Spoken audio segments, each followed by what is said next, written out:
Halo anak-anak, selamat pagi. Bagaimana kabarnya? Semoga selalu sehat ya. Hari ini kita berjumpa lagi untuk belajar bersama. Apakah anak-anak sudah siap? Bagi yang sudah siap, silahkan duduk dengan tenang. Yang belum siap, silahkan siap-siap terlebih dahulu ya. Hari ini kita akan belajar pendidikan agama Katolik dan budi pekerti. Pembelajaran yang ke-17, yaitu tanda salib. Anak-anak bisa belajar di buku cetak Pendidikan Agama Katolik dan Budi Pekerti pada halaman 149 sampai 160. Nah, sebelum kita memulai, kita akan melakukan doa pembukaan dulu. Nah, silakan anak-anak siap untuk berdoa, tangannya dilipat di depan dada, matanya terpejam. Dalam nama Bapa dan Putra dan Roh Kudus. Amin. Tuhan Yesus, Engkau rela menderita dan wafat di kayu salib untuk menebus dosa semua orang. Terima kasih Tuhan Yesus. Amin. Dalam nama Bapa dan Putra dan Roh Kudus. Amin. Oke, kita sudah berdoa. Sekarang kita akan belajar bersama. Nah, tujuan pembelajaran kita pada pagi hari ini yaitu yang pertama, siswa mampu menyebutkan isi doa tanda salib. Yang kedua, siswa mampu menjelaskan arti tanda salib. Dan yang ketiga, siswa mampu memahami isi cerita tentang Yesus yang disalib demi menyelamatkan umat manusia. Nah, di sini ada banyak orang yang berkorban untuk kita. Nah, orang tua yang melahirkan dan membesarkan kita. Orang tua pasti banyak berkorban untuk kita. Dari kita masih kecil, sampai kita dewasa, sampai seterusnya nanti. Nah, selanjutnya selain itu yang berkorban untuk kita yaitu guru-guru yang mengajarkan dan membimbing kita. Nah, Bapak Ibu guru itu berkorban untuk kita, berkorban waktu, berkorban tenaga. Untuk apa? Untuk mengajarkan dan membimbing anak-anak. Meskipun sekarang anak-anak tidak dapat belajar bersama di sekolah, tapi Bapak Ibu guru tetap mengajar anak-anak. Nah, itu merupakan pengorbanan guru-guru untuk anak-anak supaya anak-anak bisa belajar, bisa paham suatu materi. Nah, sekaligus juga teman-teman yang belajar dan bermain bersama kita. Selain itu, Yesus sendiri berkorban untuk kita. Yesus berkorban untuk apa? Yesus rela disalibkan untuk menebus dosa kita. Nah, dosa semua umat manusia, Yesus rela untuk menebusnya. Dengan cara bagaimana? Yesus harus disalib. Nah, di sini Ibu memiliki video tentang Yesus yang akan disalibkan. Silahkan anak-anak mendengarkan videonya, memperhatikan. Nanti akan ada beberapa soal yang berhubungan dengan video yang akan Ibu putar. Silahkan anak-anak melihat dan mencermati video Yesus disalibkan. Selamat menyaksikan. Yesus mati di kayu salib.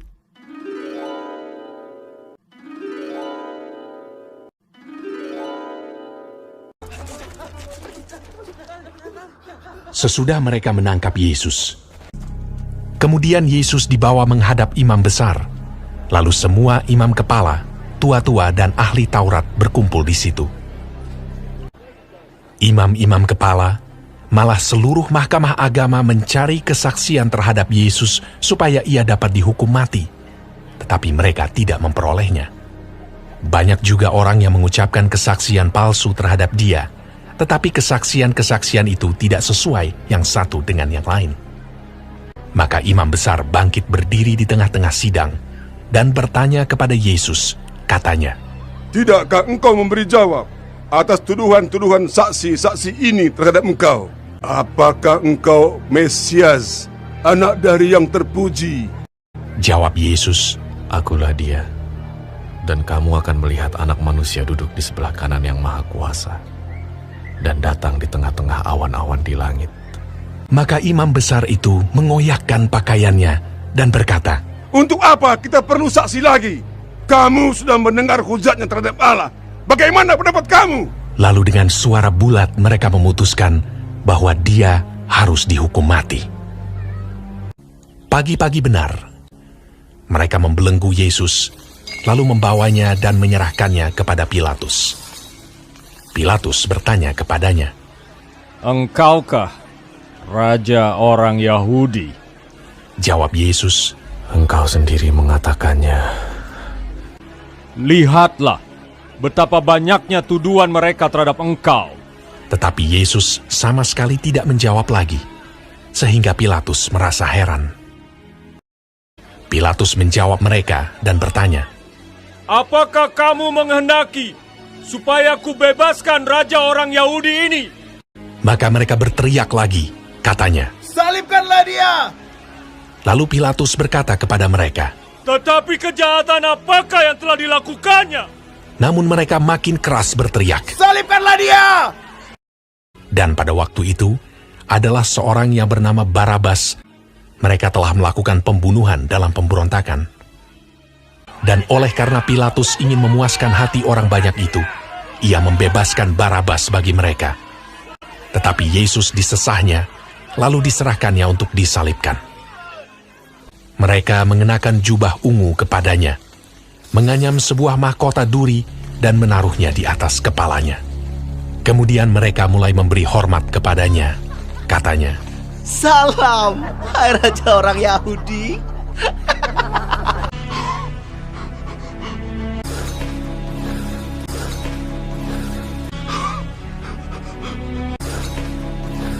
pada waktu itu, lewat seorang yang bernama Simon orang Kirene yang baru datang dari luar kota. Dan orang itu mereka paksa untuk memikul salib Yesus.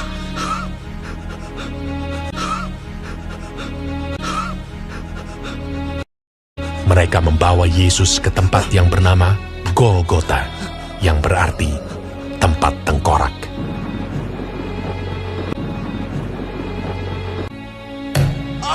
Kemudian mereka menyalibkan dia.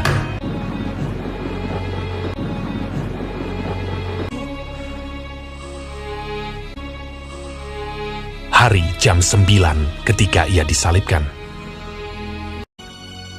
Orang-orang yang lewat di sana menghujat dia, dan sambil menggelengkan kepala, mereka berkata, Hai engkau yang mau merubuhkan bait suci dan mau membangunnya kembali dalam 3 hari, turunlah dari salib itu dan selamatkan dirimu. Demikian juga imam-imam kepala bersama-sama ahli Taurat mengolok-olokkan dia di antara mereka sendiri, dan mereka berkata, Orang lain ia selamatkan, tetapi dirinya sendiri tidak dapat ia selamatkan. bersama dengan dia disalibkan 2 orang penyamun, seorang di sebelah kanannya dan seorang di sebelah kirinya. Bukankah engkau adalah Kristus? Selamatkanlah dirimu dan kami. Kita memang selayaknya dihukum, sebab kita menerima balasan yang setimpal dengan perbuatan kita. Tetapi orang ini tidak berbuat sesuatu yang salah. Yesus, ingatlah akan aku apabila engkau datang sebagai Raja. Kata Yesus kepadanya, Aku berkata kepadamu, sesungguhnya hari ini juga engkau akan ada bersama-sama dengan aku di dalam Firdaus. Pada jam 12, kegelapan meliputi seluruh daerah itu. Dan pada jam 3, berserulah Yesus,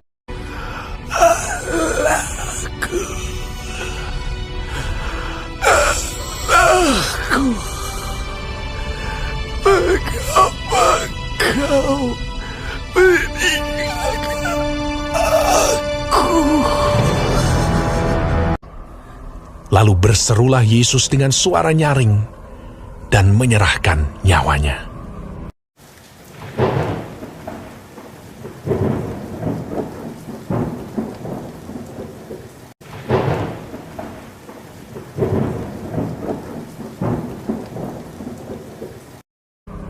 Ketika itu, tabir bait suci terbelah dua dari atas sampai ke bawah. Waktu kepala pasukan yang berdiri berhadapan dengan dia melihat matinya demikian, berkatalah ia, "Sungguh, orang ini adalah anak Allah." Yusuf, orang Arimatea, seorang anggota majelis besar yang terkemuka, memberanikan diri menghadap Pilatus dan meminta mayat Yesus. Lalu ia membaringkan dia di dalam kubur yang digali di dalam bukit batu. Kemudian digulingkannya sebuah batu ke pintu kubur itu. Nah, tadi anak-anak sudah melihat video saat Yesus akan disalibkan. Nah, ini ibu memiliki dua gambar. Nah, di sini ada gambar Yesus yang akan disalibkan ini. Ini prajuritnya, ini Yesus yang akan disalibkan. Nah, apakah anak-anak ingat di atas ini ada tulisan seperti ini? Ini bacanya apa? INRI. Nah, itu merupakan lambang yang dituliskan untuk menandakan bahwa Yesus disalibkan. Nah, selanjutnya membuat tanda salib itu merupakan lambang di mana kita menghargai atau mengenang cinta Yesus yang wafat.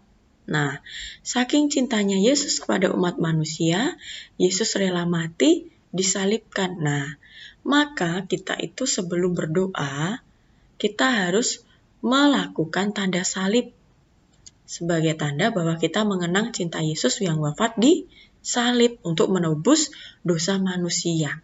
Nah, apakah anak-anak tahu membuat tanda salib itu bagaimana?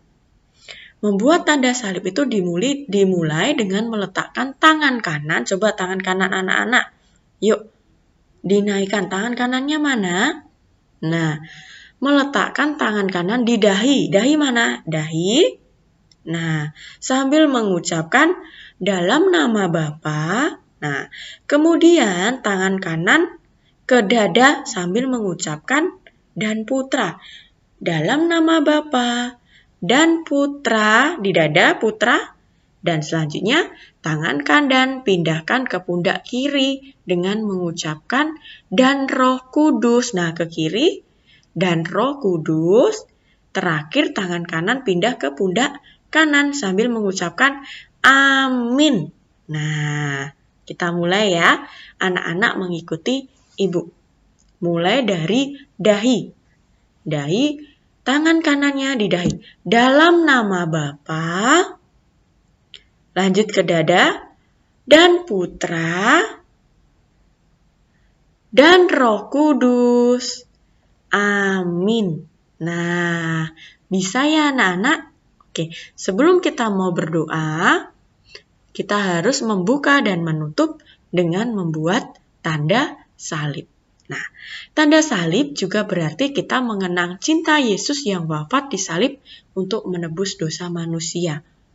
Yesus sangat mencintai umatnya, yaitu manusia, sehingga Yesus rela disalibkan untuk menebus dosa semua manusia, untuk menebus dosa-dosa kita sebagai umat manusia. Nah, rangkuman materi pada pagi hari ini yaitu orang Katolik atau kita membuka dan menutup doa dengan tanda salib. Nah, tadi anak-anak sudah belajar dalam nama Bapa dan Putra dan Roh Kudus. Amin. Nah, membuat tanda salib berarti memuliakan Allah Tritunggal yang Maha Kudus, yaitu Bapa dan Putra dan Roh Kudus. Membuat tanda salib juga berarti mengenang Yesus yang wafat di salib. Nah, membuat tanda salib harus keluar dari hati yang paling dalam, karena merupakan ungkapan iman, cinta, dan harapan kepada Tuhan. Membuat tanda salib harus dengan hormat dan sopan. Ketika kita membuat tanda salib, kita harus melakukannya dengan hormat dan sopan. Tidak boleh main-main, karena itu merupakan tanda bahwa kita mengenang Yesus yang rela mati untuk menebus dosa umat manusia. Kita harus hormat dan sopan. Nah, untuk menutup perjumpaan kita pada pagi hari ini, kita tutup dengan doa. Mari kita berdoa bersama-sama. Dalam nama Bapa dan Putra dan Roh Kudus. Amin. Tuhan Yesus, Engkau wafat di kayu salib untuk menyelamatkan kami. Bantulah kami untuk selalu berdoa dan menghormati salib-Mu. Dalam nama Bapa dan Putra dan Roh Kudus. Amin. Baik anak-anak, pembelajaran kita sudah selesai. Silakan anak-anak belajar. Nanti jangan lupa kerjakan tugas yang akan Ibu kirimkan. Tetap jaga kesehatan, selalu di rumah, dan semangat! Bye-bye!